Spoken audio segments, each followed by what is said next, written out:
आप देख रहे हैं नेट्रिक न्यूज, साहस सच कहने का। नमस्कार, आप देख रहे हैं नेट्रिक न्यूज और मैं हूं वाजिद अली।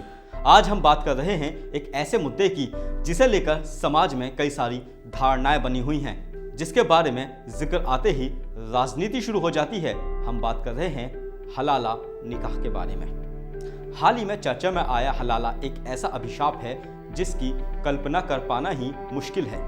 साथ ही साथ हलाला को लेकर कई सारी बातें भी सामने आती रहती हैं, जिसके चलते समाज में लोगों के प्रति हलाला को लेकर अलग अलग धारणाएं भी बनी हुई हैं।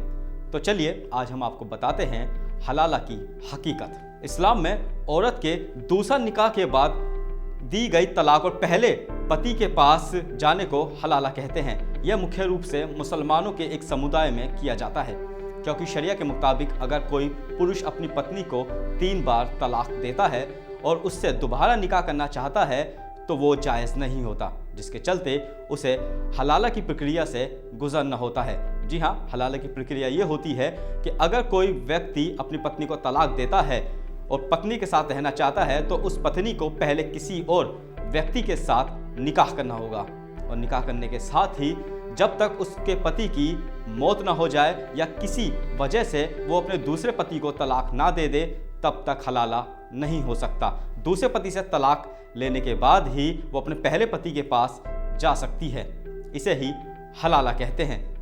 इसमें भी कई सारी समस्याएं हैं। अगर महिला या पुरुष ने खाली हलाला के लिए शादी की है तो यह एक बहुत बड़े पाप के साथ साथ अमान्य होगा।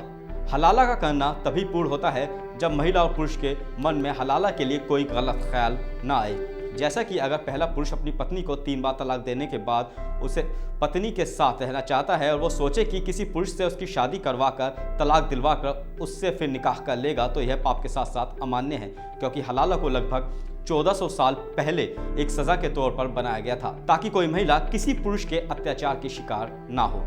अगर कुरान की बात करें तो हलाला के बारे में इसका जिक्र है, जिसमें कहा गया है कि हलाला में तलाकशुदा औरत अपनी मर्जी से किसी दूसरे मर्द से शादी कर सकती है और इत्तेफाक से उससे भी रिश्ता ना निभ पाए या दूसरा शोहर उसे तलाक दे दे या फिर उसकी मौत हो जाए, तब वह अपने पहले शोहर से निकाह कर सकती है। और यही असल में इस्लामिक हलाला है। लेकिन हलाला को लेकर कई सारे धर्मगुरु अपनी दुकानें चलाने के लिए लोगों में गलत धारणाएं फैलाकर महिला का शोषण करते हैं। हाल ही में हलाला को लेकर देश में कई आवाज़ें भी उठी थी, जिसमें राजनीति भी काफ़ी गरमाई हुई थी। टीवी चैनलों पर जोर शोर से बहस भी हुई। कई ऐसे चेहरे और मदरसे भी बेनकाब हुए जो हलाला की आड़ में महिलाओं के शोषण के साथ साथ उनसे पैसे भी वसूलते थे।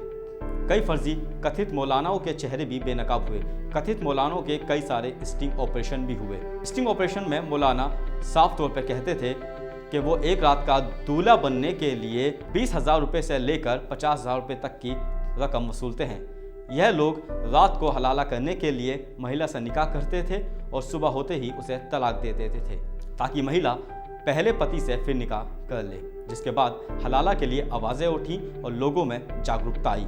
फिलहाल हलाला को लेकर कई सारे याचिकाकर्ताओं ने कोर्ट में याचिका भी डाल रखी है। अब सवाल वही है कि किसी धर्म में जो कानून बनाए जाते हैं उन कानूनों का गलत इस्तेमाल करके लोगों की ज़िंदगी के साथ क्यों खेला जाता है?